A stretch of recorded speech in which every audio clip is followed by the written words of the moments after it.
Alright, so we're gonna check out this Cat Williams exposes Rihanna shooter was hired. Who sent her?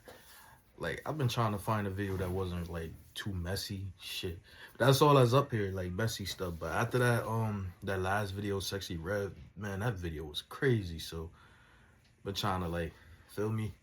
But it seemed like that's all that's up here is messy stuff. So y'all see what this is hitting for, feel me? In all of these situations, it's only the artist that's losing. Somebody makes big money. When these rappers get killed, not incidental. And 8052, shooting just occurred. Approximately 10 shots heard and an unknown person shouting code 3 incident 1920 RD809 semi-traditional. People are alleging is Rihanna is a key material witness into this whole trafficking scheme or plot or whatever that Roc Nation and Jay-Z himself have been carrying out. Guys, things are getting very scary because people have now put together that both Rihanna and Nicki Minaj's homes in California have both been targeted recently. On March 8th, 2026, a woman named Ivana Ortiz pulled up to Rihanna's house in Beverly Hills with an AR-15 and fired somewhere between 7 and 10 rounds. Damn, where'd she get an AR from? Feel me? Like, where'd she get an AR from? The mansion while Rihanna and her 3 kids were inside, but luckily nobody got hit. Now, as soon as this happened, the official explanation was simple. This woman is a crazy fan with a parasocial relationship. Case closed. And if you looked at the news coverage, you saw videos from Ivana's social media. And yes, she 100% looks and sounds mentally unstable. Ivana was calling Rihanna a witch and the devil and ranting about Rihanna being jealous of her. Listen, Rihanna, when you die, God is taking me to my future. You want to kill me. Shut the f up, okay? Shut the f up. Yeah, she's a witch. She's a witch. I'm a watchman. She's a witch. Get that stupid girl out of here. What's a watchman? Yeah, what's a watchman?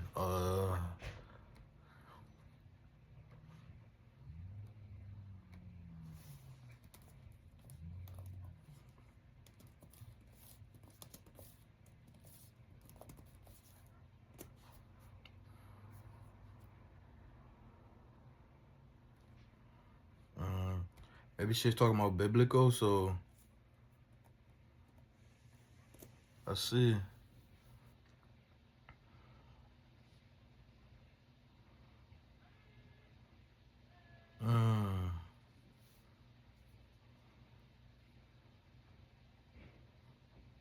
So a watchman is basically a guard or whatever that alerts people when some type of danger is coming by. Basically, that's what it basically said, damn near. So let's continue. Okay? They can't do this. They can't do this. That's why you got Rihanna over there all jealous. Because how am I, because her faith is the devil. Rihanna's faith is the devil, okay? I don't like her, and she's always trying to steal from me. And she has not ever put out any music to reach people. She only did her little music thing so that she can do witchcraft. And so that she can steal from people. So everybody, please, don't listen to her. Don't follow her. Don't give that girl any air, space, or time. Because she's stealing from you. But is that really all there is to it? Or is that exactly what they want you to see? Because when you dig a little deeper, the crazy stalker story starts having some holes. And now people are resurfacing that interview with Cat Williams, where he already warned us about this. You see, Cat has said time and time again that when celebrities randomly pass away, Cat might want to chill. I'm surprised nothing happened to him. Yo, Jaguar Wright, Orlando Brown, Cat Williams, they be talking that shit, boy. I'm surprised that happened to Orlando Brown. I think the fact that they release so much nonsense, can't even call it nonsense, you know. They release so much stuff that I feel like if something happened to them, it prove what they say is true. Like, they release some stuff, B. It's not random. It's someone higher up profiting from the tragedy. Now, the question is, who would have something to gain from Rihanna being gone? Well, let's talk about the Live Nation thing first, because that's one of the theories gaining traction online.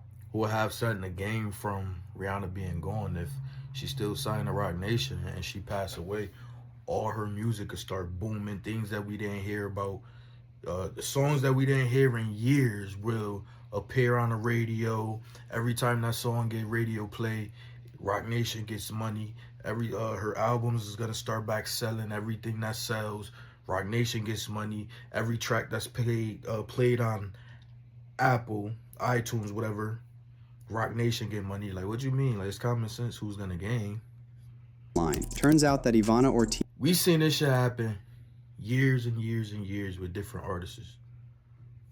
Has an active case against Live Nation. Now, what does this have to do with Rihanna? Well, this may be a stretch, but some people online are connecting this to Rihanna being signed to Rock Nation and her complicated relationship with former mentor, Jay-Z. In 2008, Jay-Z partnered with Live Nation to create Rock Nation as a joint venture, meaning Live Nation is literally the parent company and Rock Nation operates as a subsidiary. Rihanna is still signed to Rock Nation for both management and label services, and her touring deals have been negotiated by Rock Nation's CEO, Desiree Perez, and Desiree will soon testify as a defense witness for Live Nation in their ongoing antitrust trial. For context, the Department of Justice filed an antitrust lawsuit against Live Nation in 2024, trying to force them to split from Ticketmaster. And the government argues Live Nation has an illegal monopoly that drives up ticket prices and hurts competition. So when a case goes to trial, both sides submit witness lists, and Live Nation's defense team put Desiree on their witness list. And the reason Desiree is valuable to them is because she's the CEO of Rock Nation, and she personally negotiated numerous touring partnerships between Rock Nation artists, including Rihanna, and Live Nation over the years. Now, circling back to the woman who hit up Rihanna's house, she has an ongoing legal beef with Live Nation, the same Live Nation that owns Rock Nation, the same Rock Nation whose CEO was literally preparing to defend Live Nation in court. And that CEO personally handles Rihanna's touring deals. So these connections aren't just there, they're documented in federal court records. And now the question is, why? Why is this woman, who supposedly just randomly snapped and targeted Rihanna, already... She kind of beige. She's not really light skinned. She's not really yellow. She beige. Look, she the same complexion as her hair. She kind of beige, bro. Like, let me not say too much. Let me just play this shit. In a legal battle with the same corporation that promotes Rihanna's tours. You see, Ortiz didn't show up in a beat-up Honda with a rusty gun. She had a white Tesla and an AR-15. Those aren't cheap. That's not pocket change. So if she was just some unstable person living in her own world, where did the resources come from? Who funded this? LAPD taking over the street where for fire at singer Rihanna's home Sunday afternoon.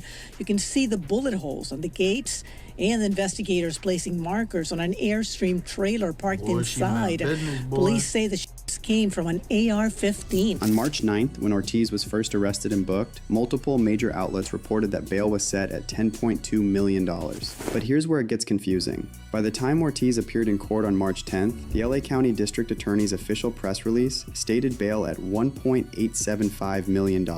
Multiple news outlets reported that number after the court appearance. And then CNN reported the 1.8 million figure days later. So what happened? Either the initial reporting was corrected after the official court filing, or the bail was actually reduced. If bail was originally set at 10.2 million and then dropped to 1.8 million, that's a massive reduction that raises questions about what changed in those 24 hours. So with all these bizarre details surfacing about the incident, bro, messing with the fact that her bail dropped like that, messing with ASAP Rocky and Riri, the way the industry and the game set up, shit mess around, bell out and get murked. Like, feel me? Like, I don't want to say too much, feel me? I'm a conspiracy theorist, feel me? But shit mess around, get bailed out or bond out and get murked.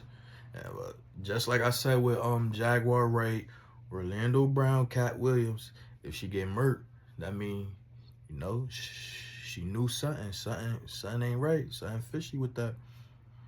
a lot of people on social media are now speculating that Ivana Ortiz may have been just a patsy. Someone on X wrote, Ivana Ortiz is the patsy in Riri Shooting, because there is no way you get a bond at a high-profile celeb with her kid in the house. It's much deeper. And someone else called Ortiz a Hollyweird Tesla Manchurian candidate. People on social media are now speculating that Ortiz might have been picked because she's already mentally unstable. And if you want to send somebody to do something like this, you pick somebody who already has a record of acting unhinged. Somebody who's already been in court fighting the very corporation connected to the target. And this is where Cat Williams comes in with his theory that nothing in this industry is incidental. According to Cat, the people pulling the strings behind the scenes need you to see the surface so you don't look underneath. The public sees crazy and moves on, and the people who actually ordered it can sit back and watch the lone wolf take all the heat. I'm saying that everything that happens in a business that's based off of pretend, that seems like a setup is.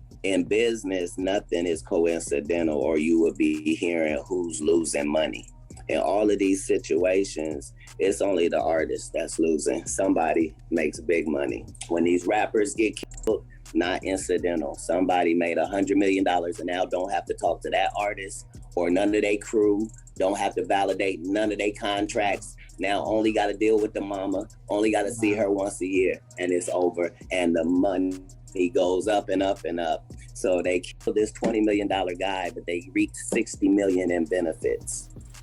Wow. And they had some people from your city do it. So yeah, Ivana Ortiz might have pulled the trigger, but the question is, who pointed her at Rihanna's house in the first place? How did she even find out the address? And that brings us to another theory that's making the rounds online, the Epstein files. Now, if you've been on social media the last couple of months, you've seen the names floating around. In January 2026, millions of pages of Epstein-related documents were released. And in the chaos that followed, Jay-Z's name started popping up. Jay-Z's name started trending because of something called an FBI hotline report. Back in 2019, somebody called the FBI with an anonymous tip, and that tip mentioned Jay-Z. So let's connect the dots. Rihanna is signed to Roc Nation. Roc Nation is owned by Jay-Z. Roc Nation is a subsidiary of Live Nation, the same Live Nation that Ivana Ortiz sued last year, and the same Live Nation whose CEO, Desiree Perez, negotiates Rihanna's touring deals and is currently listed as a defense witness in the government's antitrust lawsuit trying to break the company apart. Now, if you're a corporation facing a federal antitrust trial, do you want your biggest artists entangled in all these rumors? Do you want that kind of heat? Or do you want to send a message that nobody should be looking too closely at your connections? Of course, these are all just speculations, but a lot of people on social media are saying the hitter was sent after Rihanna because Rihanna is a liability. She's someone who got flown out by Jay-Z from her native Barbados to New York City when she was just 16, and then he practically forced her to sign a contract with Roc Nation. We don't sing songs here, we sing artists. And there was this little pause, and I was nervous. But then he said, and we're interested. And there was this sudden feel of relief. But then he said something about a window and a door or something. Oh, then he said, you did it homework. I did a lot of homework on you, Miss Lady. He said, there are two ways to leave here, either through the door with the deal signed or through this window, and we're on the 29th floor. So when Rihanna was 16 years old, she flew across country, had a meeting with Jay-Z, where he told her there's only two ways out of here, and that's through that door with the deal signed, or through the window, and we're on the 29th floor. And she was 16 years old. I don't really see the humor in that. Dad, I know I promised you I'm gonna give you my first Grammy, but we might have to fight for this one. She said she wanted to thank everybody for her first Grammy. She ain't say that, cuz. Anyway, I'd like to thank Jay-Z for being a part of this record with me. She'd like to thank Jigga Man for being the greatest in the world. Definitely a strong sense of ego here, which could be in fact rooted by other things, which is probably why Jaguar Wright said, when are we gonna come to the fact that Rihanna was the T word? Traffic. So again, how did Ivana Ortiz, a speech pathologist from Florida, have the resources to drive cross-country in a Tesla with that weapon? Was it just a warning? Because why would she at the gate and not try to break it if the goal was to get Rihanna? Who really benefits if Rihanna is scared into silence? These are just some of the questions no one can answer at this point. And look, maybe people are reading too much into it, and maybe this really is just an ill woman who snapped. But with everything going on in the world, false flags, corruption, Epstein class, all of it, can you really trust the official narrative on anything? Thank God this video wasn't as messy as the other one. These guys are so That Sexy Red video was messy, man. I know I'm gonna bump into another video like that, watch. Thing at this point, but let me hear your theories on all this. Do you think Ivana Ortiz was acting alone, or is there something bigger going on behind the scenes? And if somebody did send her, who do you think gave the order? Leave your comments below and stay tuned for the next video.